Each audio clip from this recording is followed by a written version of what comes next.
My husband sent me to jail so he could marry a 21-year-old. On their wedding night, he walked into the honeymoon suite he'd booked for the two of them and found me sitting on the bed, waiting. He didn't get the chance to ask how I'd gotten in or why I was still wearing the gray cardigan I'd walked out of prison in that morning. Before he could say a single word, I picked up the brass key resting on the quilt beside me, a key I'd had since long before he ever learned Ivy Prescott's name, and I tossed it onto the mattress between us.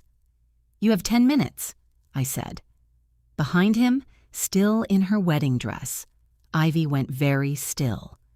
To understand why that key mattered more than anything either of them could say in that room, you have to go back 3 years, back to a Tuesday morning in October.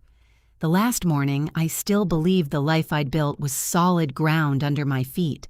3 years earlier, our kitchen still smelled like the coffee Grant made every morning at 6, strong enough to stand a spoon in, the way his father used to make it. 19 years of marriage had worn a groove into that kitchen the way water wears a groove into stone, his mug on the left of the sink, mine on the right, the radio tuned to the same station since the year James was born. I want to be honest about something before I tell you the rest of this. I loved my life. Not in the vague, performative way people say that on anniversaries. I mean, I woke up most mornings and felt lucky. I had built something real with my own hands, not just a marriage, but a company. Michael Hargrove Development had my maiden name stitched into its letterhead because Grant had insisted on it back when we were 26 and broke, running numbers on a card table in a rented duplex in Berry Hill. "You did the math that made this possible," he told me then. "Your name goes on it or my name doesn't either." 19 years later, that company had a downtown office with our names etched into glass, 41 employees, and a signature project rising out of the mud on the Cumberland River. Riverfront Commons, $400 million of mixed-use development that had taken me 2 years to structure the financing for. I ran the money. Grant ran the relationships. It worked because we were good at different things and trusted each other with the parts we weren't. That morning, though, something in him was somewhere else. He'd started wearing a cologne I didn't recognize, something sharper than the sandalwood he'd worn since college. When his phone lit up on the counter, he turned it face down before I could see the screen, which he'd never done in 19 years of marriage, not even during the worst of the 2019 refinancing crunch when half our texts were from lawyers. He told me he had a site walk-through in Franklin that would run late. I believed him, because I had never once had a reason not to. "Don't wait up," he said, kissing the top of my head on his way out the door, and I remember thinking distantly, the way you notice weather changing before you feel the rain. That's new. I didn't chase the thought. I had my own morning waiting for me. Riverfront Commons had its first tenant walk through in 3 weeks, and the escrow account for the project, the one I personally reconciled every Friday, the way I'd reconciled every account this company had ever held, needed to be spotless before the bank's auditors came through. I got to the office by 7:30. Marisol Ortiz, our bookkeeper, was already at her desk, and she had the particular stillness of someone who has found something and is deciding how to say it out loud. "Zara, do you have a second?" "Always. What is it?" "The Riverfront escrow. There's a transfer I can't match to a vendor. $42,000 out to an LLC called Meridian Sutton Holdings. It's dated last Thursday." She turned her monitor toward me. "It's logged under your credentials."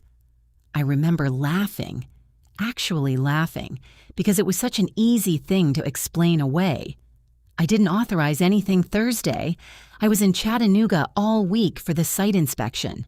"Pull the login IP. It's probably a syncing error from the new software." I already tried. "It says you were logged in from the finance office here, 10:48 at night." The laugh went out of me slowly, like air leaving a tire you don't yet know has a nail in it. "That's not possible," I said. I was 200 miles away. I have the hotel receipt on my desk right now." "I know," Marisol said, and I could hear that she meant it. She'd worked for me for 6 years. She wasn't the kind of woman who threw an accusation at somebody lightly. "I just wanted you to see it before anyone else did." I told her to flag it quietly and that I'd pull my Chattanooga records together that afternoon so we could close the discrepancy before Friday's reconciliation. It felt in that moment like the kind of problem that solves itself once you shine a light on it. A clerical error, a software glitch, nothing 40 minutes and a hotel folio couldn't fix. I was still telling myself that at 11 that morning, when my office phone rang and a voice I didn't recognize asked if I was Zara Michael, and told me that 2 detectives from the Metro Nashville Financial Crimes Unit were downstairs, and that they'd like to speak with me about some irregularities in the Riverfront Commons escrow account. I looked out my office window at the river, at the cranes moving steel over the foundation I had spent 2 years financing into existence, and I did not yet understand that I was looking at the last few minutes of my life as I knew it. Part 2. The trap closes. The detectives were polite in the specific, careful way that should have frightened me more than shouting would have. Detective Aaron Pruitt did most of the talking. He asked if there was somewhere private we could sit, and I walked him and his partner past Marisol's desk, past the open floor plan where half my staff pretended not to watch, into the glass-walled conference room where I had closed 9-figure financing deals. They laid out 4-wire transfers on the table between us, printed on plain paper, each one routed to Meridian Sutton Holdings. $485,000 total, pulled from the Riverfront Commons escrow account over 6 weeks. Everyone logged under my credentials. 2 of them time-stamped during hours I could prove, with a hotel folio and a rental car receipt sitting in my desk drawer 40 feet away, that I had been in Chattanooga. "I have documentation," I told them. "I was out of town for 2 of these dates. I can show you right now."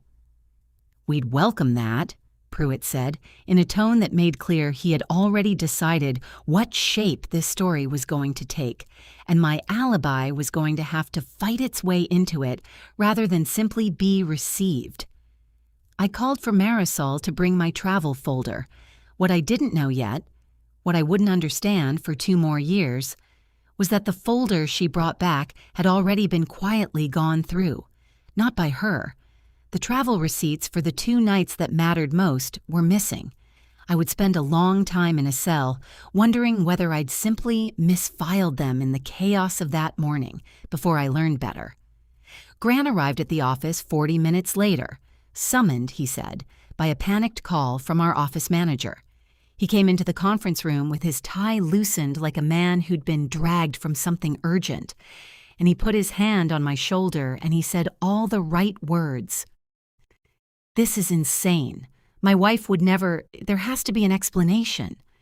In a voice so smooth it took me 2.5 years in a cell to understand that a person can say true-sounding words while meaning none of them. I noticed, in the periphery of that terrible morning, a young woman standing near the elevator bank, watching. She had started 3 months earlier as a marketing coordinator, hired to help with the Riverfront Commons launch campaign. I knew her name only in passing. Ivy, sharp with a laptop, good with clients twice her age. She was not crying.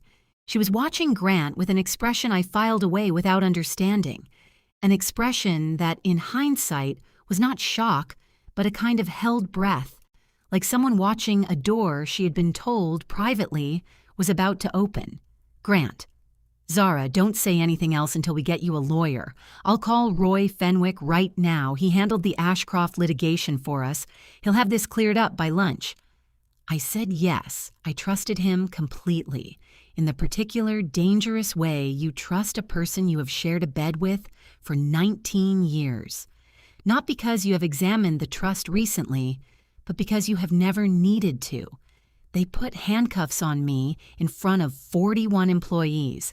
I want you to understand what that does to a person. Not the metal. The metal is nothing. The metal is cold, and then you stop feeling it. It's the faces. It's Marisol's hand over her mouth. It's the intern who'd started 2 weeks earlier, eyes huge, holding a stack of blueprints she'd forgotten she was carrying. It's walking past the glass wall with my own name etched into it, in handcuffs, while my husband stood in the doorway of the conference room and did not follow me to the elevator. The bail hearing was 3 days later. I remember the fluorescent light in that courtroom more clearly than I remember most of my wedding. The prosecutor, a young ADA named Whitfield Cross, argued that I posed a flight risk, that I had international banking relationships through the firm, access to significant capital, and he said, a documented pattern of travel that made my whereabouts difficult to verify.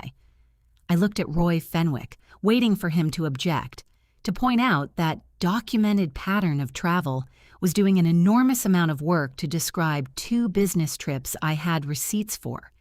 He said almost nothing. He requested a bail amount that, when the judge granted a version of it anyway, came to $800,000. Grant did not offer to post it.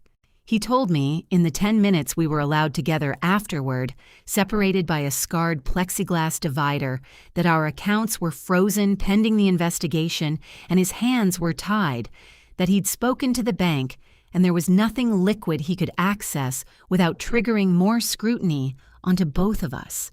He said it gently. He said it like a man protecting his family. Grant, I need you to trust me on this, Zara. Anything I do right now, anything that looks like moving money to help you, it makes this worse. I know how this looks. I need you to hold on. I held on. I sat in a county holding cell for 11 days, while my own defense attorney, a man my husband had chosen and was quietly, invisibly paying above his usual rate, built a defense so thin I could see daylight through it. I didn't know yet that Roy Fenwick had been Grant's fraternity roommate at Vanderbilt 30 years earlier, or that he hadn't tried a case in front of a jury in 6 years, or that the missing travel receipts sitting in an evidence folder somewhere would never make it in front of a judge because Fenwick would miss the filing deadline to enter them. I didn't know any of that. I only knew that the man I had built a life with looked me in the eye through smudged plexiglass and told me to hold on, and that I believed him because I had no reason yet to do anything else. Part 3. Guilty. The trial lasted 4 days. I have tried since not to relive all 4, so I'll give you what matters. Roy Fenwick's entire defense rested on the idea that someone else could have accessed my login, a reasonable theory, the only theory, except that he never named a suspect, never subpoenaed the building's badge swipe records that would have shown whose keycard had actually opened the finance office door on the nights those transfers went out. When the prosecution's forensic witness testified that the transfers were consistent with my usual working patterns, Fenwick's cross-examination consisted of 6 flat questions and no real challenge. When I begged him, the night before closing arguments, to explain why my Chattanooga hotel folio wasn't in the evidence packet, he told me the deadline to submit new exhibits had passed the week before and there was nothing more to be done. You had 6 weeks, I said. Roy, you had 6 weeks. He didn't have an answer for that. Neither did I then understand that he didn't need one, that this had never, from the very first phone call, been the kind of defense meant to win. James sat behind me every day of that trial, 16 years old, in a blazer too big in the shoulders that Grant had bought him for the occasion, and I watched my son learn, in real time, what it looks like when the 2 adults who are supposed to hold the world steady for you cannot even look at each other across a courtroom. Grant sat 2 rows back on the opposite side, close enough that I could see him, far enough that it read, to anyone watching, as a grieving husband keeping a respectful, devastated distance. I understand now that distance was the entire performance. The jury deliberated for 6 hours.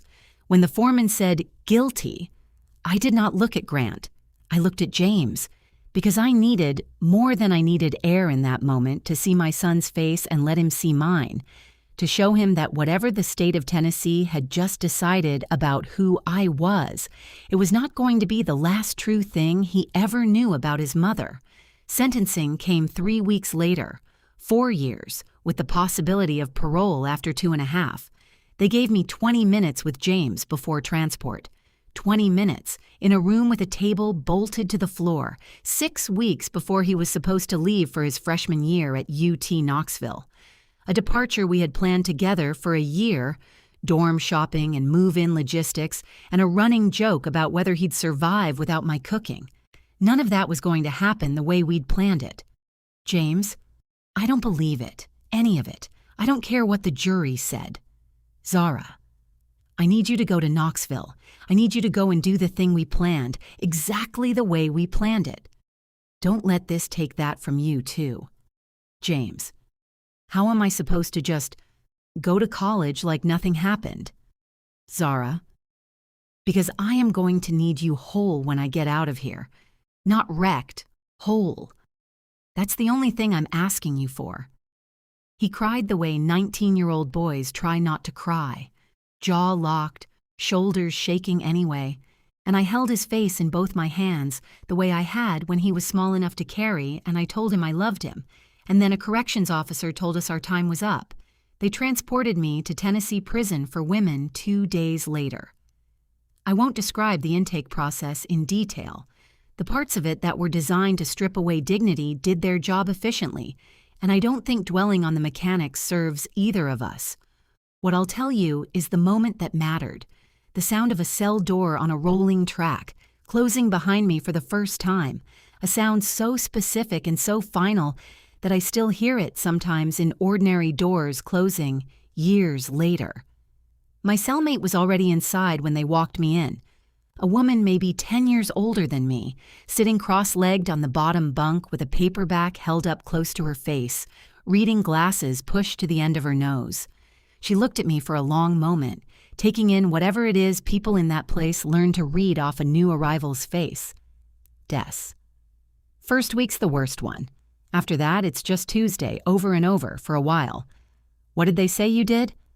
Zara. Embezzlement. $485,000 I never touched. She studied me a second longer, then went back to her book, unbothered, like she'd heard some version of that sentence 100 times before, and was reserving judgment until the facts earned it. Des. Everybody in here says they didn't do it, but most of them did. You want to know how I can already tell you're one of the ones who's telling the truth? Zara. How? Des. Because you said the exact number. Guilty people round. Innocent people remember it down to the dollar because it's the number that ruined them. I didn't know it yet, but I had just met the person who was going to hand me my life back. Part 4. Des Odessa. Marsh had been a bookkeeper for 18 years before she came to Tennessee Prison for Women, not for a company, but for her ex-husband's HVAC business, where she'd kept the books exactly the way he told her to keep them, including the ledger that hid 2 years of skimmed cash from the IRS. When it fell apart, he told the prosecutors it had all been her idea, and he had the better lawyer, and she had a public defender carrying 11 other cases that week. I'm not telling you that to make you feel sorry for me, she told me. Maybe a month into knowing each other, both of us folding laundry in the unit's common room.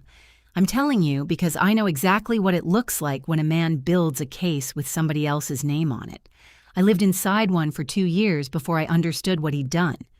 Des became the person who taught me to stop grieving my case and start investigating it. She was the one who asked the question nobody else had bothered to ask. 6 weeks into my sentence, over a game of cards neither of us was really paying attention to. Des, who else had your login? Not who could have guessed your password. Who had it? Written down, saved, whatever. Who could have walked up to a computer and just been you? Zara. Nobody. I never wrote it down. Des. Somebody's IT department set that login up. Somebody has admin access to reset it. In every company I ever kept books for, there was exactly one person who could get into anybody's account without them knowing. You said your husband ran the company's systems contract personally after you two started it, didn't you? I hadn't thought about it in those terms before, not because I was slow, but because for 6 weeks the only shape my mind could hold was, this is a nightmare, not this is a system, and systems have an architecture has a person who built it. Des gave me back the part of my brain that used to close 9-figure deals. She taught me to write things down. She taught me which questions a lawyer would actually need answered because she'd sat through her own trial watching a public defender fail to ask them. James wrote to me every week from Knoxville. Real letters on paper, because I asked him to, because I wanted something I could hold. Somewhere around the 4th month, his letters changed. He stopped writing about classes and started writing about a folder he was keeping, printouts of court records he didn't fully understand, a growing certainty that something about the case didn't add up. In his 9th letter, he told me he'd found a post-conviction attorney in Nashville with a reputation for taking on cases other firms wouldn't touch, a man named Daniel Osei, and that he'd called the office 11 times before anyone called him back. Daniel came to see me for the first time 9 months into my sentence. He was unhurried in a way that felt, after 9 months of being spoken to like a case file, almost disorienting. He asked questions and then actually waited for the answers. Daniel, I read the trial transcript twice. I want to be straightforward with you before we go any further. I think you're innocent, and I think your original counsel failed you badly enough that it may be its own grounds for appeal. That's the good news, if you can call it that. I also found something in your file that has nothing to do with the embezzlement charge, and I think you need to hear it from me before you hear it any other way. Zara, tell me. Daniel, your husband's attorney filed a final divorce decree 8 months ago. It's sitting in the county clerk's office with your signature on it. Zara, I never signed anything. I never even received divorce papers in here, Daniel. I would remember that. Daniel, that's what I need to look into, because if that signature isn't yours, then as far as the state of Tennessee is concerned, that divorce was never actually finalized, which means whatever else is happening on the outside right now, legally, you may still be a married woman. I sat with that for a long moment, turning it over, not yet understanding why it mattered as much as it was going to. I had no idea, sitting in that visitation room in my prison scrubs, that somewhere in Nashville, my husband had already put a ring on another woman's finger and was telling everyone who asked that the paperwork was long since settled. Part 5. The Timestamp Building. A case from inside a prison is slow in a way that's hard to explain to someone who has never had to do it. Every document takes weeks. Every phone call is scheduled, monitored, cut off after 15 minutes, whether you're finished or not. Daniel became the person I looked forward to more than anyone, not for reasons I let myself examine too closely at the time, but because he was the only outside voice that treated my case like a puzzle with a real solution instead of a tragedy to be managed. He brought in a digital forensics analyst named Priya Nathan, who specialized in exactly the kind of reconstruction my case needed. It took her 5 weeks to get what she needed from Michael Hargrove's systems through a subpoena Daniel fought for. And when she finally laid it out for me, Daniel reading her report aloud through the visitation glass, page by page, it was the first time in 9 months I felt something other than grief. Daniel. The 4 transfers all originated from the same workstation in the finance office. Every one of them was made after 9 p.m. Priya pulled the building's badge swipe logs for those 4 nights. Your badge shows 0 entries. You weren't in that building. Zara. I told them that from the first day. Nobody listened. Daniel. Somebody's badge was swiped into the finance office corridor, late, on 3 of those 4 nights, Ivy Prescott's. I remember the exact texture of the silence in that room after he said her name, a name I had filed away 18 months earlier as the new marketing hire, nothing more. A face by the elevator bank I hadn't thought about in the wreckage of everything since. Zara. Why would Grant's marketing coordinator be in the finance office at 11 at night? Daniel. That's what I intend to find out. But Zara, I need to tell you something else, and I need you to hear it as information, not as an attack, because you're going to need a clear head for what comes next. I did some digging into your husband's current life. He's engaged to Miss Prescott. I had known, somewhere underneath the numbness of that year, that Grant hadn't visited in months, that his calls had thinned from weekly to occasional to nearly none. I had told myself it was distance, grief, a marriage straining under an unthinkable weight. I had not let myself consider that it might be something with a name and a face and a wedding date. James visited 2 weeks later, home for winter break, and I could see him working up to something the moment he sat down across from me. James, Mom, there's something I have to tell you, and I've been putting it off for a month because I didn't know how. Zara, just say it. James, Dad's getting married in the spring to Ivy, the one from the office. Zara, I know he's engaged. Daniel told me. James, there's more. They're doing it at Michael Hollow. I want to explain what that property meant so you understand why that single detail hit harder than the engagement itself. Michael Hollow was a collapsing 1930s farmhouse on 9 acres outside Leiper's Fork that Grant and I bought in our 5th year of marriage, back when we had no business affording it, because I fell in love with the bones of the place. The original heart pine floors, a stone chimney a mason had built by hand before either of our grandparents were born. We spent a decade restoring it ourselves, weekend by weekend, before Riverfront Commons or any of the money that came later. It was the one place in our life together that had nothing to do with the company. It was mine. In a way, nothing else was. James, I looked it up. The venue booking, the caterer's website even has photos. It's in 11 weeks.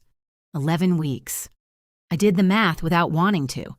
Daniel's appeal, which he'd told me could realistically take anywhere from 4 months to over a year depending on the court's calendar, was suddenly racing a countdown I hadn't known existed until that afternoon. Daniel filed for an expedited hearing 2 weeks later, citing the badge log discrepancy and Fenwick's documented failure to enter my Chattanooga alibi into evidence. Ineffective assistance of counsel, a legal phrase that had sat inert in my case file for 2 years and was finally being pointed at the right target. The court granted expedited review. The hearing was scheduled for the 2nd week of April. The wedding, James had confirmed through the venue's public booking calendar, was the 3rd Saturday of April, 9 days apart. I lay on my bunk that night, listening to Des breathe in the dark on the bunk above me, and I thought about Michael Hollow, about the chimney we'd rebuilt stone by stone, about the key I still had, somewhere in a box at my sister's house, to a door that had never once, in 14 years, been rekeyed. Part 6. What was never signed. The hearing took 1 full day. I'd spent 2 years imagining what it would feel like to sit in a courtroom again, and none of my imagining prepared me for how quiet it actually was. No dramatic outburst, no gasp from a gallery, just Daniel laying out fact after fact in a calm, unhurried voice, while a judge listened with her chin resting on one hand. He walked through the badge logs. He walked through Priya Nathan's forensic timeline. He walked through Roy Fenwick's documented failure, under oath, visibly uncomfortable, called as a witness against his own former client's conviction, to file the Chattanooga alibi records before the evidentiary deadline, records that would have placed me 200 miles from the finance office on 2 of the 4 nights in question. The judge vacated my conviction that afternoon. The district attorney's office, given the strength of the record, declined to pursue a retrial. I walked out of Tennessee Prison for Women on a Thursday morning in early April, into weather so ordinary, mild, a little gray, nothing special about it at all, that I remember thinking the sky owed me something more dramatic and hadn't delivered. James was waiting in the parking lot, 19 now, 3 inches taller than when I'd said goodbye to a 16-year-old boy in a room with a bolted-down table. He didn't say anything when he saw me. He just crossed the lot at a run and put his arms around me the way he used to when he was small enough to lift. Daniel was waiting a respectful few feet back, giving us that moment, and when James finally stepped away to blow his nose and pretend he hadn't been crying, Daniel came forward with a manila folder held against his chest, like something he wasn't sure he wanted to hand me yet. Daniel. There's one more thing. I've been sitting on it because I didn't want it competing with today. But the wedding is 9 days out, and you deserve to make an informed decision with all the time you've got left. Zara, tell me. Daniel. I pulled the notary records on your divorce decree. The notary listed, a woman named Carla Whitson, was in Destin, Florida at a family reunion the week that decree was supposedly signed and witnessed in Nashville. I have her sworn statement. She's never met you. She never notarized anything for you. Somebody forged her stamp along with your signature. Zara. So the divorce isn't real. Daniel. The divorce was never legally finalized. As far as the state of Tennessee is concerned, right now, today, you and Grant Michael are still married, which means in 9 days, when he stands up in front of 200 guests and marries Ivy Prescott, he'll be committing bigamy. And given everything else we now know about how your conviction happened, I don't think that's an accident. I think it's the same pattern. He didn't want to wait for a real divorce, so he manufactured a fake one, the same way he manufactured a fake case against you. I want to tell you I felt triumphant in that parking lot. I didn't. I felt mostly a kind of exhausted clarity. The sensation of a picture finally resolving after staring at noise for 2 years. Every piece fit. The frozen accounts he'd claimed he couldn't touch. The lawyer he'd handpicked and quietly paid. The badge logs. The forged signature. None of it had ever been about protecting me from anything. All of it had been designed patiently from the very first missing hotel receipt to clear a path. Zara. What happens if I do nothing? If I just let the wedding happen? Daniel. Legally, it's void the moment it happens, whether you say anything or not. But Zara, I've watched you fight for 2 years to get your name back. You get to decide what that looks like now. I can file paperwork quietly Monday morning and let the court sort it out over the following year, or you can decide you're done being the person things happen to. I didn't answer him right away. I asked James to drive me to my sister's house instead, where 2 years of my life were still sitting in boxes in a spare room, and I went through them until I found the small carved box I was looking for. And inside it, still on the same ring I'd put it on 14 years earlier, was a single brass key. Michael Hollow had never been rekeyed. Not once, in 14 years. Grant had never thought to ask for it back, because in his mind, I imagine, a woman in prison for embezzlement wasn't a woman who was ever going to need a key to anything again. I held it in my palm for a long time. I'm done being the person things happen to, I told Daniel when he called that evening to check on me. I want to be there, on the wedding night, not to make a scene at the ceremony. I don't need 200 strangers to understand what happened to me. I want him to understand it. In the one room in that house he thinks is finally his. Part 7. 10 minutes. Michael Hollow looked the way I remembered it and nothing like I remembered it, both at once. The stone chimney was still there, exactly as we'd rebuilt it.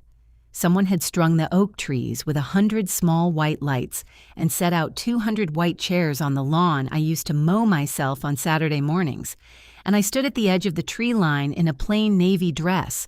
Not black. I didn't want to look like I'd come from a funeral, and in a way I hadn't. And I watched caterers and a string quartet prepare to celebrate a marriage that had never legally ended the first one. I didn't go in through the front.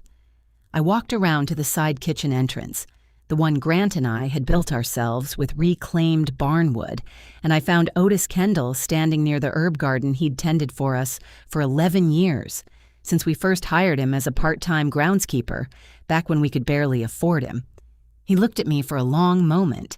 Then he looked away, toward the wedding tent and back at me. Otis. Miss Zara. I heard what happened to you. Didn't believe a word of it. Zara. Otis, I need to get inside without anybody seeing me until I want them to. He didn't ask me why. He held the kitchen door open and he told me the household staff had been given strict instructions not to let anyone go up to the honeymoon suite before the couple did. Instructions that, as far as he was concerned, hadn't accounted for the house's actual owner walking in through her own kitchen.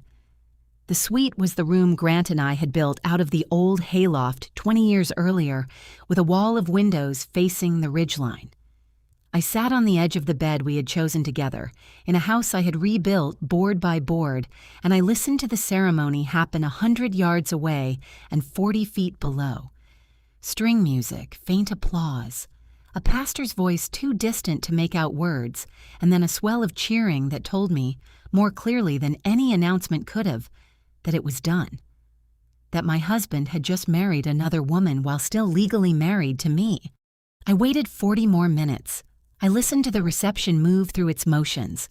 A toast, laughter, music shifting from string quartet to a DJ. And then, close to 10 that night, I heard footsteps on the stairs, and Grant's voice, low and warm in a register I hadn't heard directed at me in years, and the door opened. He had his hand on the small of Ivy's back. She was laughing at something he'd said. Veil pushed back, and neither of them registered me at all in the first half second. I was just a shape on the bed in the dim light until I wasn't. Grant stopped so completely that Ivy walked half a step into him. Grant. Zara. How did you get in here? I didn't answer the question. I picked up the brass key I'd set on the quilt beside me, and I tossed it onto the mattress between us, and I said the only thing that mattered. Zara, you have 10 minutes. Grant, 10 minutes for what? Zara, this is insane. You can't just, this is our wedding night. Zara, it isn't, not legally. You're still married to me, Grant. You have been this entire time. The divorce decree your lawyer filed had a forged signature on it. Mine. And a notary stamp from a woman who was 4 states away the day it was supposedly witnessed. I have her sworn statement. My attorney has already filed the paperwork to make it a matter of public record. So what just happened downstairs, in front of 200 people and Ivy's father, wasn't a wedding. It was bigamy. Ivy made a sound I will never forget. Not a scream, something smaller and worse. The sound of a floor giving way underneath someone in real time. Ivy, that's not... Grant told me the divorce was final in March. He showed me the paperwork. I saw the decree myself. I read it. Zara, you read a forged document. I believe you didn't know. I want to be very clear about that because I've had 2 years to think about who actually did this to me, and it wasn't you. I looked back at Grant. It was the same man who used your badge access to move $485,000 out of an escrow account under my login, while I was 200 miles away in Chattanooga, and let me go to prison for 2.5 years rather than lose half of a company I built. That's who you married tonight, Ivy, whether the paperwork says it counted or not. Grant's face had gone through several colors by then, and he reached for something, anger, I think, the last tool he had left, but it came out thin. Grant, you have no proof of any of that. Zara, I have badge logs showing Ivy's key card in the finance office 3 of the 4 nights those transfers went out, and mine showing nowhere near the building. I have a forensic analyst's report. I have a notary's sworn statement. I have my attorney, who is 15 minutes behind me right now with the Williamson County Sheriff's Office and a certified copy of the actual, unforged marital record. That's not a threat, Grant. That's just what's true. You have... I glanced at the clock on the nightstand we'd bought together at a flea market in Franklin half a lifetime ago. About 7 minutes left of it if you want to figure out how you're going to explain any of this to her father before he hears it from a deputy instead. Downstairs, faintly, I heard a car door, then another. Gravel under tires, headlights sweeping briefly across the wall through the tall windows, and beneath the music still playing on the lawn, the specific, unhurried sound of a sedan and a marked patrol car pulling up the long drive toward the house I had rebuilt with my own 2 hands. Part 8. What's Left? Walton Prescott arrived 9 minutes after the deputies did, still in his father of the bride tuxedo, having been pulled aside by a wedding coordinator and told there was a situation upstairs he needed to see personally. I will say this for Ivy's father. He did not defend Grant for even a moment once Daniel laid the documents in front of him on the Hayloft's old farmhouse table. He looked at his daughter's face and then at the forged decree, and then he asked very quietly what he needed to sign to help make this right for her. Grant was arrested 11 days later, once the Williamson County DA's office and the reopened Metro Nashville Financial Crimes Unit had finished coordinating their cases. Forgery on the divorce decree, and a fresh embezzlement charge, this time with his name on the transfers instead of mine. Once Priya Nathan's badge log analysis and a full re-audit of the Riverfront Commons escrow account made the real chain of custody impossible to argue with. Ivy cooperated fully. She genuinely believed the divorce was final. She genuinely believed when Grant asked her to log a few late transfers under an assistant's access for a workflow reason IT hadn't fixed yet, that she was doing something routine for the man she loved, the DA's office declined to charge her. I never once, through any of it, wanted her to be the villain of this story. She was 21 and in love with a man who was very good at making deception look like devotion. I know exactly how that works. It happened to me for 19 years. The civil case took another 8 months to resolve. I didn't want vengeance dressed up as a lawsuit. I wanted my name back on paper, the way it had always been on the letterhead, and I wanted it to reflect what was actually true. Michael Hargrove Development is Hargrove Development now. Riverfront Commons opened its first residential tower in the fall, and the plaque at its entrance, the one that used to list only Grant's name as founder, now reads the way it always should have. Financed and structured by Zara Hargrove. Marisol Ortiz runs our finance department.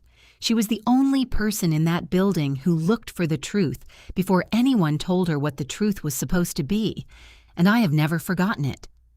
I sold Michael Hollow that winter, not out of spite. I thought about keeping it for a long time, about whether reclaiming it might feel like a victory. But every time I pictured myself alone in that hayloft bedroom, I realized what I actually wanted wasn't to live inside the memory of what we'd rebuilt together. I sold it to a family foundation that runs writing retreats for domestic violence survivors at a price well under what it was worth because I liked the idea of that chimney-warming people who were putting their own lives back together, the way I once thought I was building a life that would hold. James finished his sophomore year at UT Knoxville that spring. He came home for the summer and helped me move into a much smaller house in Sylvan Park. Nothing grand, just mine, chosen without anyone else's name on the deed. And one evening, unpacking a box of books in the new living room, he asked me the question I think he'd been sitting on for over a year. James, do you regret it? Going to the wedding instead of just letting the lawyers handle it quietly? Zara, no, I spent 2.5 years having things done to me. I needed him to hear it from my mouth one time in the one room in that house that used to be ours. After that, I was happy to let the lawyers handle the rest. James, Des ever get out? Zara, 4 months ago. She's working as a bookkeeper again. A real one, with her name on the door this time. I helped her get set up. She earned that a long time before I could pay it back. Daniel and I didn't become anything more than attorney and client for almost a year after the wedding. He was careful about that in a way I came to respect more than I can easily explain, never once letting the case blur into something else while I was still inside it, never once making my gratitude feel like it owed him anything. It was ordinary things that changed it, eventually. He kept showing up, not with declarations, just with consistency. A coffee before a hard court date long after the case was closed, a phone call on the anniversary of my release that he never made into a bigger deal than it was. Patience that never once asked to be noticed or repaid. Trust, I've learned, isn't rebuilt by anyone telling you they're trustworthy. It's rebuilt by 400 small Tuesdays where a person simply does what they said they'd do. We had dinner 2 weeks ago on the back porch of the little house in Sylvan Park. Nothing special, just grilled vegetables and a bottle of wine and the particular quiet of two people who no longer need to fill every silence. He asked me, at one point, if I still thought about the 10 minutes. I told him the truth. I don't count minutes the way I used to. Not the ones I lost, not the ones I clawed back, not even the 10 I gave a man standing in a doorway with a stranger's key in his hand. These days, I just live them. End.